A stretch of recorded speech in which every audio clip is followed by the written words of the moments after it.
శుక్లాంబరధరం విష్ణుం శశివర్ణం చతుర్భుజం ప్రసన్నవదనం ఝాయేత్ సర్వవిఘ్నోపశాంతయే. శబరి ఆతిథ్యము. ఉదార గుణములు గల శ్రీరాముడు అతనికి ముక్తిని ప్రసాదించి శబరి ఆశ్రమాన ప్రవేశించను. తన కడకు విచ్చేసిన శ్రీరాముని చూసిన శబరికి మతంగముని పలుకులు జ్ఞప్తికి వచ్చి సంతోషపడను. కమలముల వంటి కండలు, ఆజానుబాహువులు, తలలపై జటాజూటములు, వక్షస్థలములపై వనమాలలో కలిగి ఉన్న శ్యామ గౌరవర్ణ శోభితులైన ఆ సోదరులిద్దరినీ చూసి శబరి వారి చరణములపై వాలెను.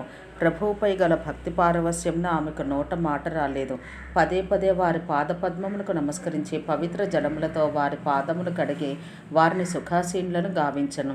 శబరి చక్కగా పక్వములైన ఫలములను, కందమూలములను శ్రీరామునికి సమర్పించను. ప్రభువు వాటిని మెచ్చుకొనుచు తృప్తిగా ఆరగించను.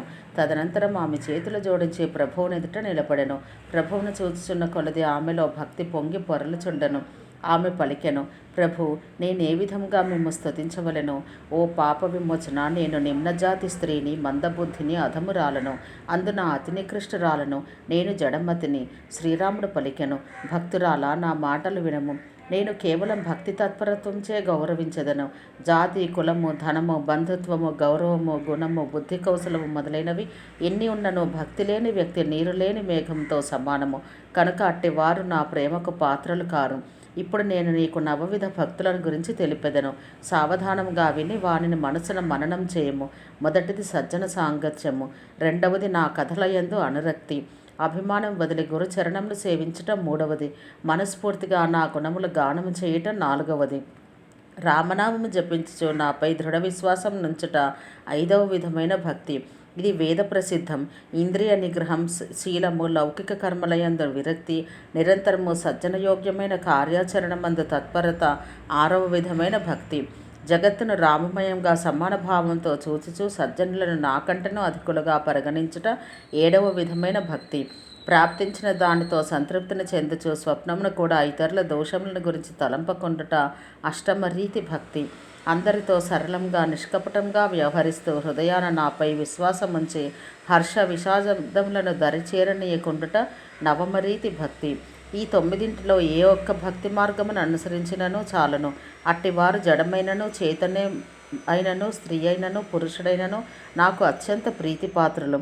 మరి నీలో మాత్రం ఈ నవవిధ భక్తులు సంపూర్ణముగా కలవు. కావున యోగులకు దుర్లభమైన గతి నీకు అవలీలగా సిద్ధించినది. నా దర్శన ఫలము నిరుపమానమైనది. వలన జీవుడు స్వస్వరూపమును పొందును. ఓ తల్లి, గజగామినైన సీతా సమాచారం ఎరిగి ఉన్నచో తెలుపుము. శబరి పలికెను, ఓ రఘునాథ, మీరు పంపా సరోవరమునకు పొండు. అక్కడ సుగ్రీవునితో చెలిమి ఏర్పడను. అతడు మీకు సమాచారం అంతయు తెలుపగలడు. మీరు సర్వజ్ఞులయ్యను నన్ను అడుగుచున్నారు. ఇట్లు పలికి ఆమె పదే పదే ప్రభు చరణములకు ప్రణమిల్లి మతంగ మహర్షి తనకు తెలిపిన విషయాన్ని, తాను ప్రభువు కొరకు ఎదురుచూచిన విధమును ఆయనకు ప్రేమపూర్వకముగా విన్నవించను. కథనంతయు తెలిపిన పిదప శబరి భగవంతుని దర్శించుచు ఆయన చరణ కమలాలను తన హృదయాన నిలుపుకుని యోగాగ్నిలో తన తనువును త్యజించి జీవులు మరలా తిరిగి రానట్టి హరిపదమున లీనమాయను. తులసీదాసు పలుకుచున్నాడు, మానవులారా, అనేక విధములైన కర్మలను, అధర్మములను, మతములను త్యజించుడు. ఇవి అన్నయ్యను శోకప్రదములే. భక్తి విశ్వాసములతో శ్రీరాముని పదములపై అనురాగం నిలుపుడు. నిమ్నజాతికి చెందిన శబరికే భక్తకల్పతరువైన ఆ ప్రభువు దయతో ముక్తిని ప్రసాదించెను. అట్టి స్వామిని మరచి ఓ మూర్ఖ మనస, తుచ్చ సుఖములను ఎలా ఆశించదవు? ఓం సహనాభవతు సహనౌ భునత్తు సహ వీర్యం కరవావహై తేజస్వినావధీతమస్తు మా విద్విషావహై. ఓం శాంతి శాంతి శాంతి.